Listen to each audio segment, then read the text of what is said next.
我很常被大学生和刚进入社会的年轻人问到，如果我读了这个科系，我在荷兰会不会很容易找到工作？或是荷兰哪一个行业最赚钱？又或者是我来到荷兰，我可以干些什么？我可以赚到多少钱？我可以怎样养活自己？怎样生活？等等的问题。但我必须说，这些问题都没有一个准确的答案，因为时代不断的在改变。我们现在所在的行业所做的工作，可能就会在某一天某一个时刻完全被 AI 取代了。现在所谓热门的行业，可能就在你大学毕业的那一年，需求量忽然间下降了。这些情形都有可能会发生，但这也反映出了西方人和亚洲人价值观的差异。西方人会先用行动去证实他们的想法，然后再考虑报酬，而亚洲人我们会先想知道结果是什么，就是我做了这件事情我会得到些什么，我的报酬是什么，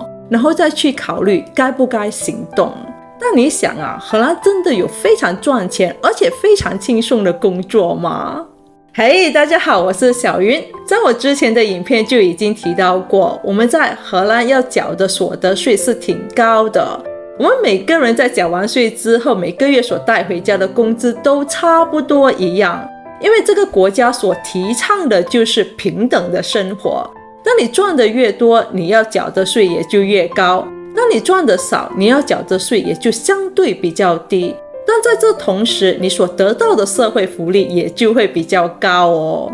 如果你认为在荷兰打工赚钱会让你致富，那真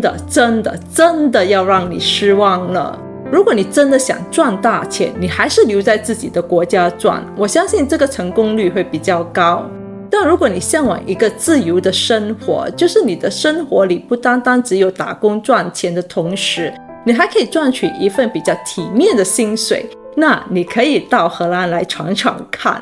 去年荷兰创下自1997年以来最高纪录，新增了160万个职位空缺，失业人数真的没有职位空缺人数多。现在在荷兰找工作真的一点都不难，我平均每个星期都会收到 Employment Agency 的电话，问我有没有兴趣换工作，或有没有人选可以介绍给他们。根据荷兰统计局 CBS 的数据显示，最多职位空缺出现在商务经济、行政、贸易和服务行业，尤其是酒店业的职位需求也大幅的增加。在贸易领域，单单收银员和销售员就有超过 11.4 万空缺职位。在这样的情况下，你说在荷兰找工作会有困难吗？只看你愿不愿意去做。荷兰劳动力市场长期以来一直都是供不应求哦。我想如果现在你想转行，你应该不需要有太多的运气就可以成功了。你要考虑和了解的是，在各大行业相应的薪酬待遇是否是你可以接受的。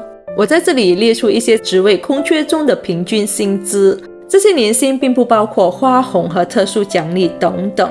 但我必须坦白地告诉你，如果你在自己的国家已经事业有成了，那你来到荷兰或许有被降职和降薪的可能，所以真的没有必要来这里瞎折腾，因为这完全会不划算哦。除非你是被外派的，那这个说法就完全不一样了。如果你是个年轻人，刚刚踏入社会，刚刚起步，我会非常鼓励你去看看外面的世界，去折腾一下自己的人生，累积一些经验之后再决定自己接下来的路该怎么走，是该回国呢，还是该继续在外面闯荡。如果你会说英语，而且有一些技能和个人所长，我非常建议你到荷兰公司或者是当地的外企上班，像是欧盟企业或者是美国企业等等，因为他们的工资福利和待遇一般都会比较高，而且比较好。我实话实说，没有别的意思。在荷兰，无论是在华人公司、华人超市还是华人餐厅，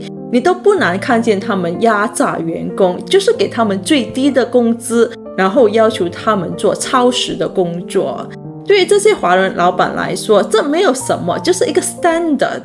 我们有一位朋友之前也在一间华人公司上班，在那里他的工资真的是比在荷兰法定的最低薪资再高一些，但是他的工作范围就是包山包海的那一种。他在那里工作1年之后就真的完全受不了了。然后就转到一间荷兰公司上班。他的年薪从之前的3万多欧元直接涨到5万欧元，你可想而知，他之前就是 being underpaid。 当然我也不能说所有在荷兰的华裔公司都是这个模样，或许有好的，只是我们还没有遇到过。移居或移民者想在荷兰有更多的选择，想在这里更容易找到工作，我非常建议你考一张执照，因为在荷兰很多专业技能的工作都需要一张执照。你并不需要重新去念书哦，你也不需要花太多时间或是重新花一笔钱去考个 degree 什么的，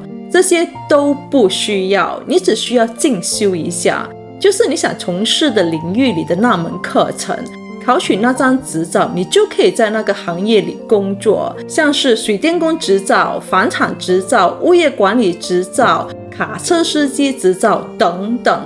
又或是你也可以考取一张教练执照，像是健身教练、轿车教练等等，这些执照都是你的专业技能。请相信我，这些行业的收入在荷兰都相当可观，你不要觉得考取一张执照非常的困难，其实很多事情都是我们把它想得太复杂，当你真的做了之后，你就会发现它比我们想象的简单许多许多。在荷兰还有一个行业也非常不错，就是难度比较高，而且你的荷兰语必须要很好，还要进行一连串的考核。不过只要你成功进入这个行业，你不但工资高，而且福利也非常非常好。我觉得那里的工作也相当的清闲，就是申请荷兰公务员的职位。这里的公务员职位申请是公平的机制，无需靠关系，无需走后门，你只需要达到他们的要求和标准就可以了。你现在可能就想问我既然把它说得那么好，为什么我自己不去申请呢？答案其实非常简单，而且很明显吧，就是我的荷兰语不达标。但在这里长居而且感兴趣的朋友，真的可以到各大的 Herman 的网站去查询哦。有一点我必须要坦诚的是，如果你向往的职业是更丰富多彩，职业发展更有前景的话，那我觉得荷兰并不是一个职业发展的理想国，它更像是一个可以给你体面生活的国家。如果你不介意行业，不介意职位，不介意工作，那在这里无论你是从事哪个行业都可以生活得挺好的。但这个的前提就是工作并不是你人生的全部，你并不是一个工作狂，你没有太大的野心，你想要的是有自己的时间，有质感的生活。那在荷兰你会有很多选择，只是这些工作可能是你之前根本看不上的，或是100%的体力活。但是你也别小看在这里干体力活的人哦，因为在荷兰的劳动力就和白领差不多一样，都一样挺值钱的。而且在荷兰也没有什么职业歧视，无论你是从事哪个行业，大家都一样尊重你哦。总的而言，无论你来自哪个国家，只要你不介意吃苦，不介意体力劳动，不介意这份工作可能不是你喜欢做的等等，真的你都可以凭着自己勤劳的双手去实现自己的梦想。好的，今天的分享就到这里，谢谢大家的收看，我是小云，我们下期再见，拜拜。